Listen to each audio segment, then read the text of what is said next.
آپ نے فرمایا کہ میں نے تمہیں کو منع تو نہیں کیا تھا, اگر میں اللہ کے حوالے سے کوئی دین کی بات بتاؤں وہ لیا کرو, لیکن اگر میں تمہارے دنیاوی کام میں تمہیں کوئی مشورہ دوں تو وَأَنْتُمْ أَعْلَمُ بِأَمْرِ دُنْيَاكُمْ, تم دنیا کے کاموں کو مجھ سے بہتر جانتے ہو. کہ بخاری مسلم میں حدیث موجود ہے, نبی علیہ السلام نے فرمایا کہ شفا 3 چیزوں میں ہے, شہد کے اندر اور کپنگ کے اندر اور داغ لگانے کے اندر. لیکن نبی علیہ السلام نے فرمایا میں تمہیں داغ لگانے سے منع کرتا ہوں. بے شک اتنے مولوی نو مسئلہ نہ پتا ہوئے تو جھوٹا مسئلہ بنا کے دس دینا ہے. اچھا علی بھائی, آئی وی ایف اور آئی او اے جو ٹریٹمنٹ ہے ایک مرد اور عورت کے سپرم کو ملا کے بچہ پیدا کرنا, اس کے بارے میں شرع حکم کیا ہے؟ اور ابھی ٹیکنالوجی یہ بھی ہے کہ آپ اپنی مرضی سے جنس بھی سلیکٹ کر سکتے ہیں, لڑکا یا لڑکی. جی جی کریں, ضرور کریں. جائز ہے کہ ناجائز؟ جی کیوں ناجائز کیوں ہوگا؟ ناجائز کرنے کے لیے کوئی دلیل چاہیے. صرف اس میں یہ چیز ہے کہ جو 2 مرد و عورت آپس میں میاں بیوی ہیں اس میں کسی تیسرے کی انوالومنٹ نہیں ہونی چاہیے, اس اعتبار سے کہ سپرم یا اووری آپ یوز کریں.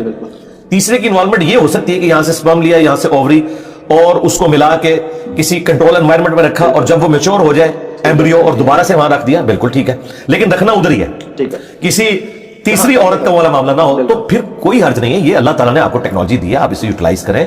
دیکھیں نبی علیہ السلام اس معاملے میں اتنے ٹالریٹ کرنے والے تھے کہ بخاری مسلم میں حدیث موجود ہے, نبی علیہ السلام نے فرمایا کہ شفا 3 چیزوں میں ہے, شہد کے اندر اور کپنگ کے اندر اور داغ لگانے کے اندر. لیکن نبی علیہ السلام نے فرمایا میں تمہیں داغ لگانے سے منع کرتا ہوں. لیکن مسلم شریف میں 2 حدیثیں اوپر تلے کہ ایک صحابی کو جب تیر لگا ان کا خون نہیں رکتا تھا تو نبی علیہ السلام نے اپنے مبارک ہاتھوں سے داغ لگایا.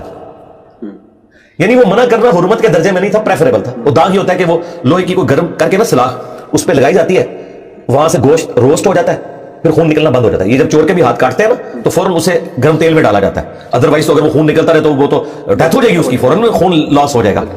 تو نبی صلی اللہ علیہ وسلم اتنا ٹالریٹ فرماتے تھے. مسلم شریف میں اوپر تلے 4 احادیث ہیں اور ان کے اوپر پتہ ہیڈنگ کیا ہے, نبی علیہ السلام کی اطاعت کن کاموں میں واجب ہے اور کن میں واجب نہیں. اندازہ کریں, اتنی حیران کن یہ ہیڈنگ ہے چیپٹر کی. اس کے اندر آپ حدیثیں پڑھیں, 4 حدیثیں ہیں. نبی علیہ السلام کے مبارک زمانے میں نر اور مادہ کے کھجور کا ملاپ کروایا جاتا تھا اچھی فصل لینے کے لیے. نبی علیہ السلام وہاں سے گزرے, آپ نے فرمایا یہ کیوں کرتے ہیں؟ ان کا اچھی فصل کے لیے. آپ نے فرمایا اگر یہ نہ کرو تو, بس اتنا کہا. انہوں نے اسے نبی علیہ السلام کا حکم مان لیا, ان کی فصل کم ہو گئی. وہ شکایت لے کے حضور کے پاس آ گئے, کہا یا رسول اللہ ہماری تو فصل کم ہو گئی. آپ نے فرمایا کہ میں نے تمہیں کو منع تو نہیں کیا تھا, اگر میں اللہ کے حوالے سے کوئی دین کی بات بتاؤں وہ لیا کرو, لیکن اگر میں تمہارے دنیاوی کام میں تمہیں کو مشورہ دوں تو وَأَنْتُمْ أَعْلَمُ بِأَمْرِ دُنْيَاكُمْ, تم دنیا کے کاموں کو مجھ سے بہتر جانتے ہو. ایڈا جگنا چاہیے گال کرنے واسطے سرکار. اتنے مولوی نو مسئلہ نہ پتا ہوئے تو جھوٹا مسئلہ بنا کے دس دینا ہے. اور ہمارے پروفٹ وہ ہیں جو یہ کہہ رہے ہیں کہ دنیا کے کاموں کو تم مجھ سے بہتر سمجھتے ہو.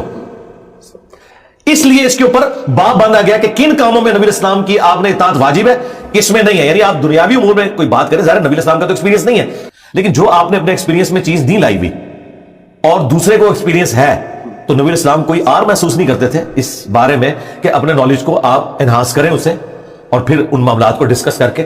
آپ دیکھیں حضرت سلمان نے فارسی سے مشورہ کیا ہے, انہوں نے خندق کھودنے کا مشورہ دیا. جی جی بے شک. تو نبی الاسلام کوئی نیچے ہو گیا اس کی وجہ سے؟ آپ مشورہ کرتے تھے صحابہ کرام سے کہ بتاؤ ہمیں کیا کرنا ہے, اس معاملے میں کیا کرنا چاہیے.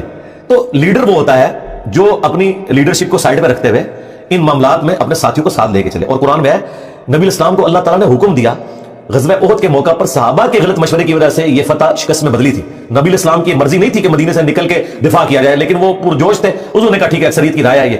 اس کے باوجود پلس وہ جو 50 تیر اندازوں کو بخاری میں آتا ہے, نبی الاسلام فرمایا تھا کہ چیل کوے ہمارا گوشت بھی اٹھائے نا تو نے نہیں درا چھوڑنا. اس سے زیادہ کوئی سمجھا سکتا تھا, لیکن پھر بھی انہوں نے درا چھوڑ دیا. 15 رہ گئے, 35 نے چھوڑ دیا. اور وہ خالد بن ولید نے پیچھے سے آگے حملہ کیا, حضور کے بھی داں شہید ہو گئے, آپ کی شہادت کی خبر مشہور ہوگی.